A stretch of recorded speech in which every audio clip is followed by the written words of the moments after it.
Good morning to all. We will begin with our morning speakers. We have 5 speakers registered for the morning. We have Tony Barino, Carol Brewer, Jerry Nichols, Mary Spencer, and Donna K. Bush. I will first recite the speaker guidelines. Speakers must observe the same rules of propriety, decorum, and good conduct applicable to members of the City Council. Any speaker making personal, impertinent, profane, or slanderous remarks will be removed from this room for the session of the City Council meeting. Individuals will still need to state their name and address for the record when they come up to the podium. You are allowed 3 minutes to speak. Please stay to your time and allow the next individual their turn. Your comments need to be addressed to Mayor Rawlings. Your first speaker is Tony Barino. Mr. Walsh, would you, or someone, oh, there's Mr. Barino. Okay, thank you. Good. Okay, I just want to. You may proceed. Please. My name is Tony Barino. I am here today representing the TICO Theatrical Production Board of Directors. Mayor Rawlings and the entire City Council, I appreciate the opportunity to address you today. If I could have the supporters of TICO rise, please. TICO has always conducted itself in an ethical and fiscally responsible manner. We have always been transparent with our donors, sponsors, patrons, and entities that have supported us. In 2007, we were the recipient of the Financial Excellence in Art Awards, which recognized only 3 arts organizations that demonstrated exemplary management of their financial resources. The entire Dallas community has benefited from our efforts. It is with this backdrop that we are very concerned and disturbed about the recent discussions at City Hall regarding repayment of funds to HUD. Throughout these discussions, TICO has been unfairly cast as an organization that operated irresponsibly and unethically in the spending of funds supplied by HUD. Let the record show that community block development funds are administered through a request for proposal. We responded to the request for proposal with a detailed description of our program and a budget. Our program proposal was submitted, approved, and routinely audited by the City of Dallas. You have a copy of that audit that states we did not identify any non-compliance issue. There needs to be a clear understanding that HUD may have declared certain expenses ineligible, but they did not deem TICO's program ineligible, nor did they cite TICO for any illegal activity. Ineligible does not mean illegal. We, the TICO Board of Directors, stand along with Teresa Wash. We will continue to operate our theater ethically while being fiscally responsible and with the clearest degree of transparency.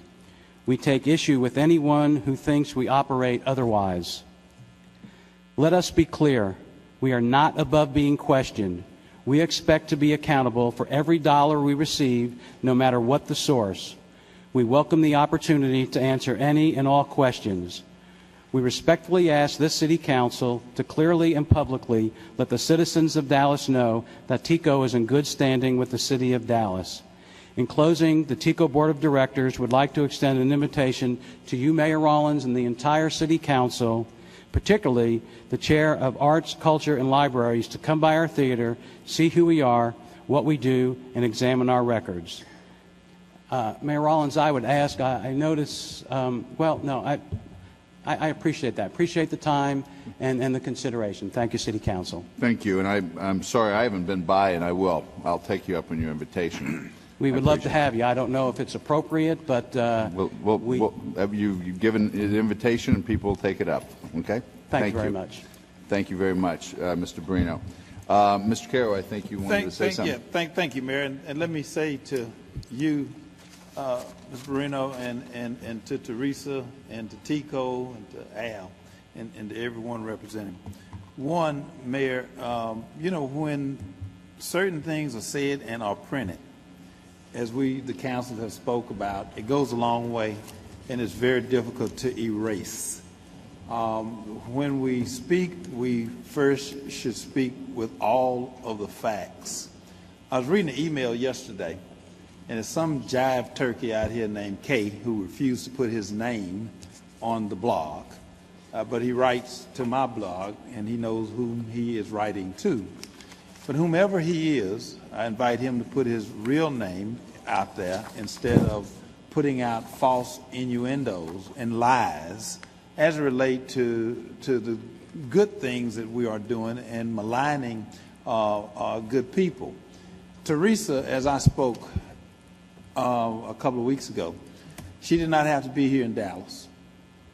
She took her own money and she chose to move from Atlanta to come here and to open up a theater with her own money without asking the city of Dallas for not one dime. When we look at cultural arts, and you all have heard me speak of my support for the arts, and arts to me is A-R-T-S, arts. But yet, in the playing field of arts, under our current organizational structure, there seems to be certain arts that are elevated and certain arts that are not. Art should be art for everyone. I support arts because art is great for everyone all over the city. Big, small, it's arts. That also goes for theatre. Is that the name of the yes. Okay, but theatre. I want to make sure that we have that as well. When we look at it, as I spoke and I said, we're tired of begging. They should not have to, the small arts groups should not have to come asking and pleading for support of $50,000 or $100,000 when we're giving other arts groups millions. I support all of the arts. I want you to know that, but we must find a more level playing field to spread it for everybody. Everyone is not going to be just that big shining star that has to go to Harvard. We have some great people. Barbara Jordan, she graduated from Texas Southern University. Someone that's on ABC, Good Morning America, Michael Strahan, he graduated from Texas Southern University. He did not go to the bigger school. So you don't have to just support all the big arts because you got some great little bitty people that can do great things and be great leaders in our country.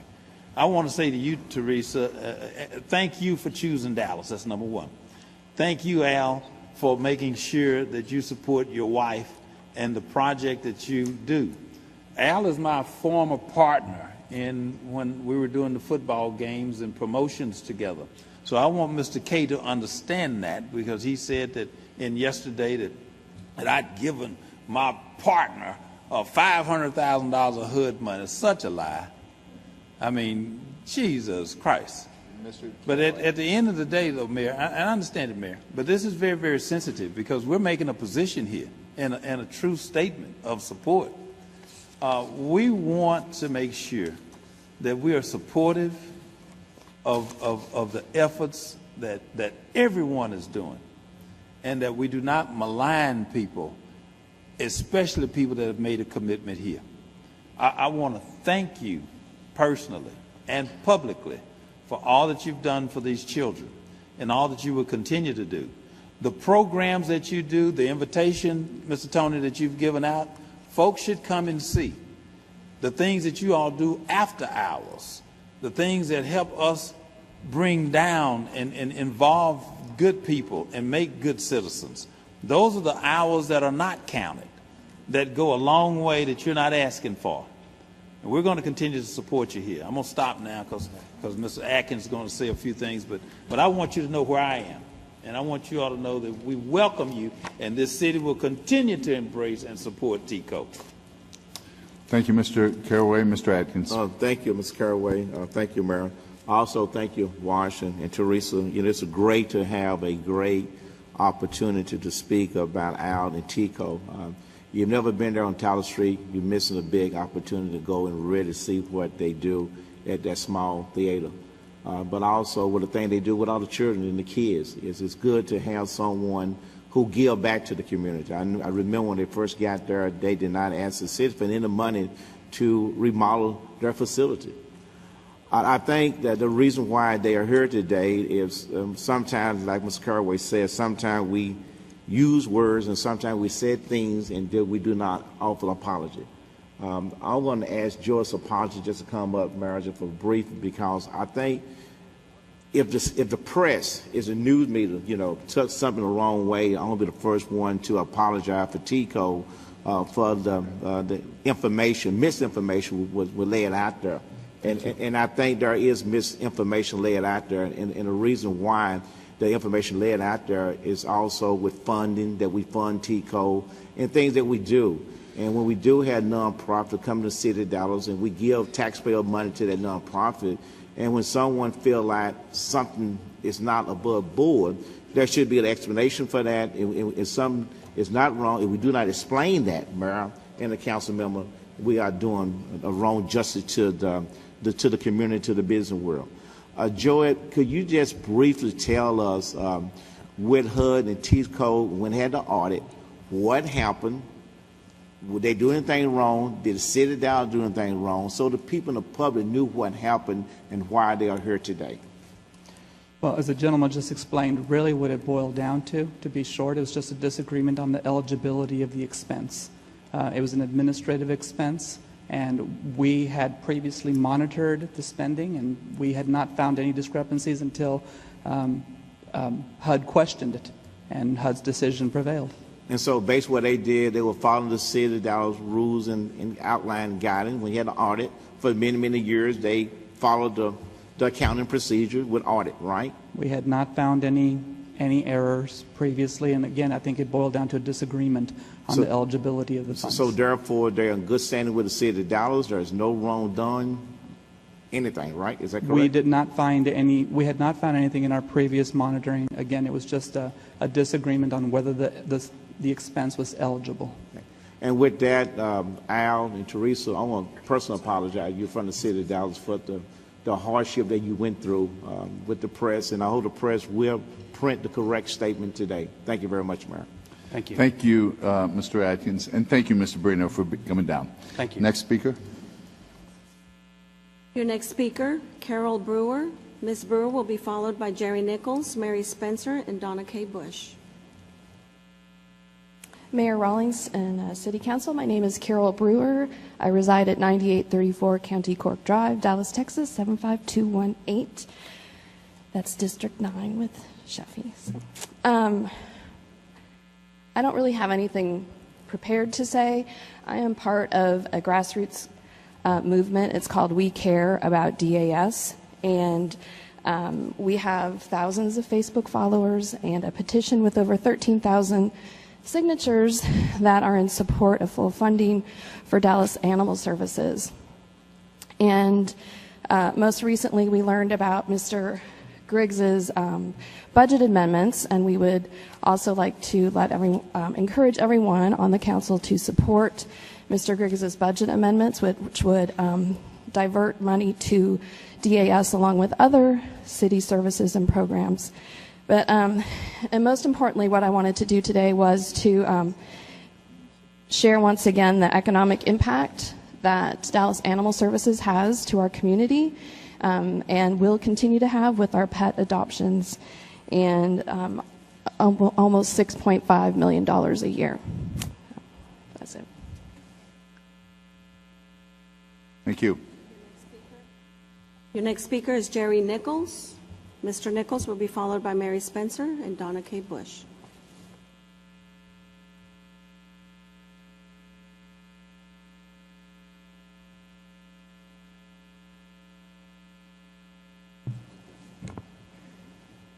Good morning, Mayor Rawlings and Mr. Gonzalez and members of the City Council.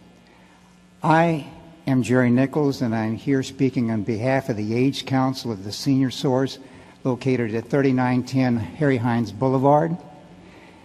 And we would like to make the following recommendations concerning the 2014 and 15 general revenue budget. We recommend that the budget include $200,000 for dental care. We realize that the budget already has $100,000, but this does not come close to helping all of the seniors who are living on very limited incomes. Many of them are faced with dental expenditures that are very high. For example, crowns and bridges and dentures. And as you probably know, Medicare and Medicaid do not pay for dental care. So a lot of our seniors, they just have all of their teeth pulled.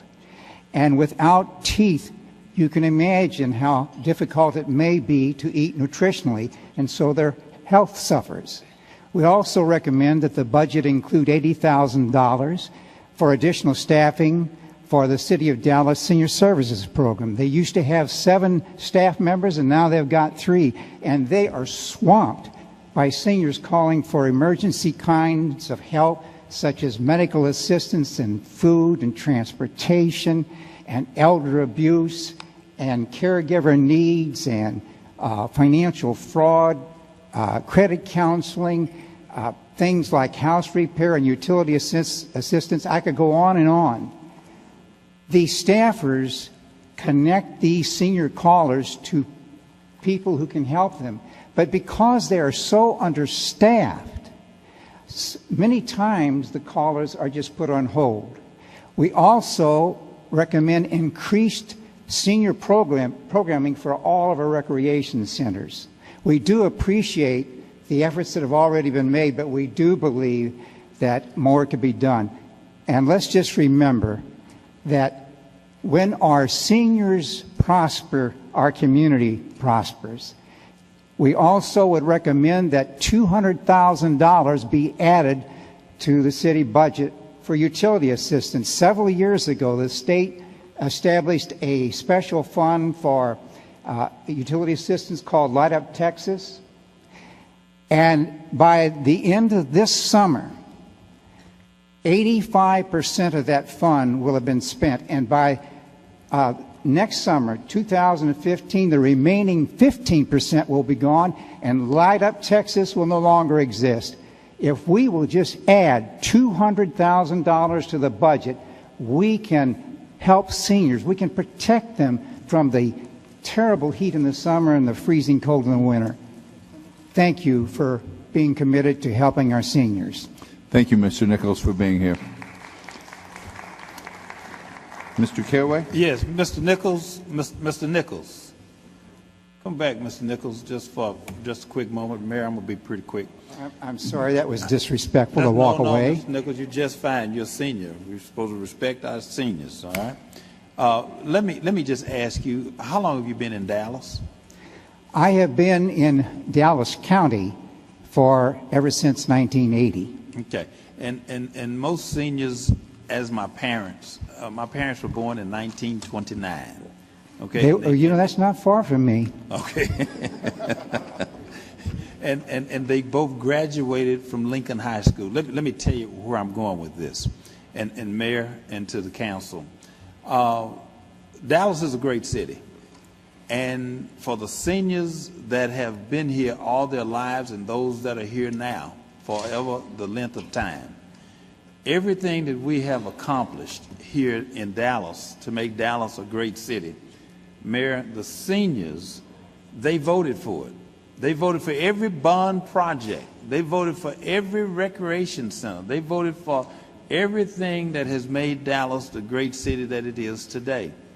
But now, when they become seniors and they're talking about health care and dental and things and transportation, as what you've said, I dare us not to turn our back on the seniors.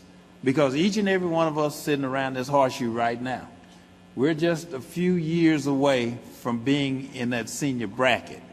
Everyone sitting here, what Mr. Nichols has just spoke about, it's going to be in front of us. Our teeth are going to fall out. We want to eat steak just like everybody else would like to eat a steak. We have a responsibility to pay the seniors back for the growth that they've done and the commitment that they've had in contributing to the beautification and the livelihood of our city. So AC, and to the council that will be here, I'm only suggesting and asking that on the next budget that's coming up, to include this budget, but on the next budget, it becomes a priority that we deal with seniors. because they're absolutely correct. They paid the price to get us to where we are, and if they're just asking for $1 million extra, find it. We need to find it and make sure that we dedicate X number of dollars to seniors for all of the things that they've done. It's not fair for them to be builders of Dallas, and then we put them on the back burner, and they have to come down here to deal with this. I just want to say that to you. Thank you, and thank all the seniors. And we're going to fight to get you dental, and we're going to fight to get you transportation, and we're going to fight to get those vital things that you talked about. Okay? Thank you very much, Thank you, Councilmember Caraway.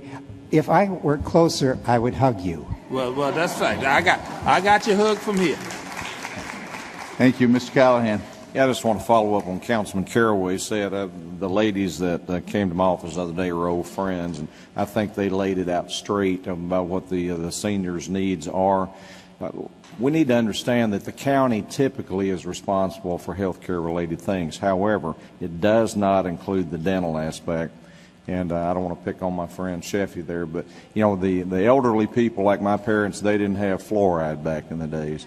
They just didn't have that. So a lot of them have a lot of dental and teeth related problems, and that really cuts in heavy in a fixed income. And even though my dad, he retired from Collins Radio, he had a good business and so forth, you know, the pension he's got, the Social Security, they still live on a, you know, moderately fixed income. So all that health care money, along with paying your Medigap payments and all the extra things, it gets quite costly and getting more expensive by the day. So I think $200,000 is a very small, meek part, especially with a gigantic budget that the city of Dallas has. Again, the seniors are the ones that, as Dwayne was saying, they're the ones that have paid the taxes and the bonds, and they've done all the political work in the past to get Dallas to where it is now. Now they're in a state of need, and I think we have an obligation and yet a responsibility to take care of them. So that's where my vote's going to be. Thank you. Thank you very much. Next speaker. Your next speaker, Mary Spencer. Ms. Spencer will be followed by Donna K. Bush. Good morning. Morning, Mary. Again. I'm here dressed because I just came from another morning of our Pets for Life Transfer Day, where DCAP, DAS, volunteers, we meet 4 to 5 times every month at 6:30 a.m. at the Beckley Sainer Rec Center to meet pet owners and transfer their dogs and cats to Spay Neuter Network in Crandall, Texas for their free surgery, microchips, and vaccinations. So far since April, we are almost at our 500 targeted goal for surgeries and vaccinations and chips, thanks to the Pets for Life and our Grow South grant, which is helping to sustainably fix the loose dog issues in South Dallas. Much like Big Fix for Big D, Pets for Life and Grow South are a little bit different in that our dedicated team does basically what Mrs. Davis described yesterday, canvassing the neighborhoods and talking to the people there, both pet owners and non-pet owners. We're getting to know the people who have helped us so much identify which dogs are actually stray dogs, owned dogs, and it's helped DAS systematically be able to pick up the dogs that do not have owners. We've also been able to help people who want to keep their pets but don't have the resources, the food, to take care of their pets. So like Mrs. Davis said, it is working, but it's not an overnight fix, and but it is a rewarding one and a sustainable one. It does require feet on the street, people out getting to know the citizens within each of these areas to finally start making a difference in the loose, although we find many owned dogs wandering the streets. From yesterday's council briefing, I want to also thank everyone for your support of DAS. Like many of you stated, it's definitely a quality of life issue, and it affects the people just as greatly as it does the animals. I also want to remind you that the remaining enhancement for staffing is critical for the adequate funding of the division, and it's not a true enhancement as most people would think. Enhancements result in added services. What this money will mean that the funding will mean funding for 4 of the positions is for workers already currently filling service level needs. Funding for 7 of the positions is for the support of the programs necessary to continue the great work that we are doing with the Grow South Initiative and the enhanced Southern sector coverage. The topic of the grants came up yesterday, and I also just want to mention a 3-year, $300,000 grant that DAS just received through DCAP from the Meadows Foundation to establish a volunteer program. This will mean thousands of hours of free service, free people getting out there and helping and working at DAS. As you can see, great things are happening for both the animals at DAS and for the people of Dallas, also for the animals outside of DAS. The time is now. And to reinstate what Mr. Griggs and so many of you said yesterday, it is critical that DAS receive the funding to continue this phenomenal growth and the positive changes. Thank you. Thank you, Ms. Spencer. And again, thank you for your leadership. You're one of the tireless City of Dallas citizens. Thank you. Mr. Cadane. Yeah, I'd like to. I'm sorry, Mr. Atkins was first. I can't read. Go ahead, Danelle. Okay, thank you, Ms. Spencer. You know, as I said yesterday, I think the things have not got better in District 8 about loose dogs. And I have been saying this for the last 7 years, and it's going on 8 years. It have not got better in District 8. We got trails coming into District 8, the AT&T Trail, the Singing Hill Trail, the Run String Trail, the Glendale Park Trail. And every day, if you go down Camp Wilson Simpson Stewart, you see people walking with golf clubs in their hand, a baseball bat to walk in a walkable neighborhood. You go down Firebird and you see the same 5 dogs that we've been trying to catch for the last 5 years, still walking the street. Monday was the first day of school. If you was in my neighborhood and walked my neighborhood, you see how many dogs was out. For children could not go straight to school, had to go around those dogs. And I understand the shelter might need dog food, but if we got 5 dogs inspectors out there to try to cover my district, which is 56 square miles, and you look at my border district, it's Seagoville, Ball Spring, Wilmer, Hutchinson, Lancaster, DeSoto, and Duncanville, and with all the open space, the landfill. AC, I keep saying over and over, for 8 years, District 8 still is the highest with loose dogs in citation in the city of Dallas. And it have not gotten any better. And I guess it's, who the ACM over Allenby? I want to ask him a question. Joey. Joey.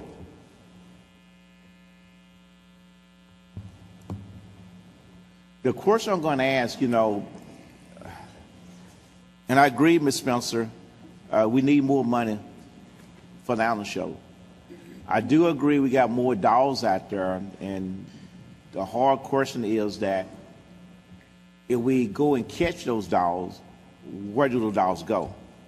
And I think the question a whole lot of people do not want to address, do those dogs go to dog land? Do it actually go to dog land? Well, it might be dog land, dog heaven, but I'm going to say dog land, so I ain't going to say the other word. So, so if they do go to dog land and they still living, there's still a problem. And Joey, how many inspectors that when we call 311 in the whole city of Dallas, if someone in District 8 calls, someone in District 5 calls, someone in District 4 calls, someone in District 3 calls, how many inspectors we had can address those calls? So how many we have?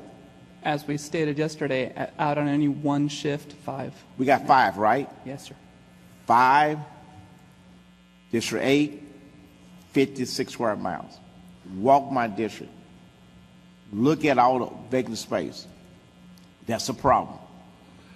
And I understand everyone else district got the same problem. But for 8 years, no, in my opinion, no reduction. Still more loose dogs in District 8 than in other districts. You still got citizens walk down the street in the morning. We won't have walkable neighborhood with baseball bats and golf clubs to walk, to exercise. That's unacceptable to me. And they see, and I'm keep saying this, when I come back next year, not a council member, I'll be right out there and say, well, you're going to take care about my dogs in my neighborhood. And I'm going to be that nicer guy when I come back. We should do something better, and I think District 8 deserves something better than what we got today. Thank you. Thank you very much. We'll take our last speaker. Can I say something? Oh, I'm sorry. Yes, you can. Yep. Mr. Cadane and then Mr. Greggs. Thank you, Mr. Mayor. I wanted to thank Ms. Brewer and Ms. Spencer both for coming down, because the work that they do towards our animal shelter is unreal. They help our people run a fantastic organization there. They're working extensively, which I'm proud of. I hope it happens, to get us a no-kill animal shelter. And I don't like seeing all these dogs put to sleep either.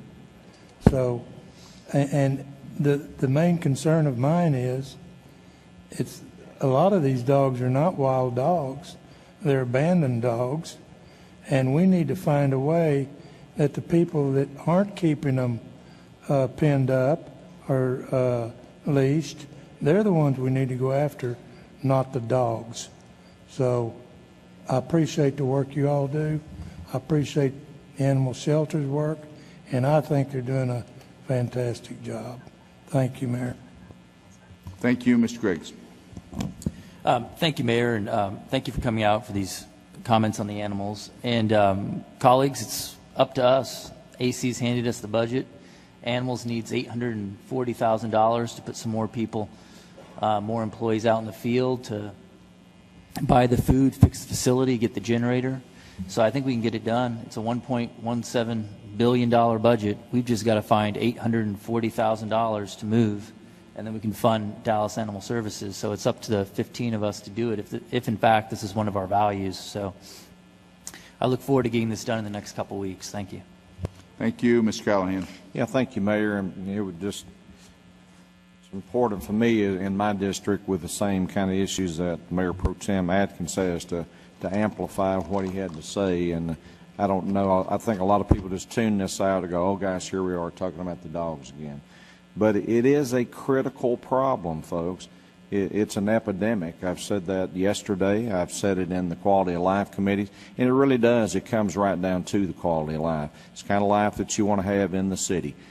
You know, we move into a city, the corporate limits of Dallas. We have a social contract or social compact to treat one another with respect. And some people just simply don't put their dogs where they need to put their dogs. They don't spay and neuter them. That's disrespectful to the rest of us that have to live around those. Dallas is just still, in my opinion, has just not got serious enough to deal with this critical problem. And I think we ought to do everything that we can, and I'm going to be supportive of getting them the full budget complement so that we can take care of that. I really applaud the leadership that Jody Jones has provided since she's come to the department. Also, Mary Spencer for her leading the Dallas Animal Services Board, and also want to thank Bonnie Mathias for her work. But every meeting I go to, and I go to as many as anybody, I go to crime watches, homeowners, Texas Organizing Project. I have 2 chambers of commerce in my district, and every time during the campaign trail as I walk the streets, that was the biggest thing that I heard. They'd meet me at the front door saying, what are we going to do about all these dogs? And that is the biggest thing that's on the people's minds of Southeast. But yet we just kind of pander to the problem. We throw a little money, sprinkle a little money here and there. 56 miles, he said, and I have a big district too. I don't know exactly what the geography is, but it's still large. It takes me 25, 30 minutes to drive from one end to the next. That's how big it is. So 85,000 people, and then I'm sure there's a lot more dogs and cats than that. But we need to treat this seriously. We need to get an army of people out to deal with this problem. It's just not going to get any easier. Thank you. Thank you, Mr. Caraway. Yeah, Mayor, and I'll make it quick. Mr. Callahan and Mr. Atkins, with Mr. Callahan, I ditto everything that you just said. I don't have to repeat the problem. You all know that the problem is a major problem. When we get phone calls, if I had to send my office now and get my phone log for the week, the majority of it has a lot to do with stray dogs, town hall meetings. So that's a major problem that I know that Chief Cato has done a tremendous job in trying to get together. And Ms. Spencer, whatever it is we need to do to help with spay and neuter and all of that, to do a combination of trying to make sure that we take care of the pets but we clear the neighborhood. I'm willing to make sure that we keep our sleeves rolled up. But it is major. It is one of the most major concerns that I have and complaints, and it's all about the stray dogs. Thank you, Mr. Allen. Joey, please.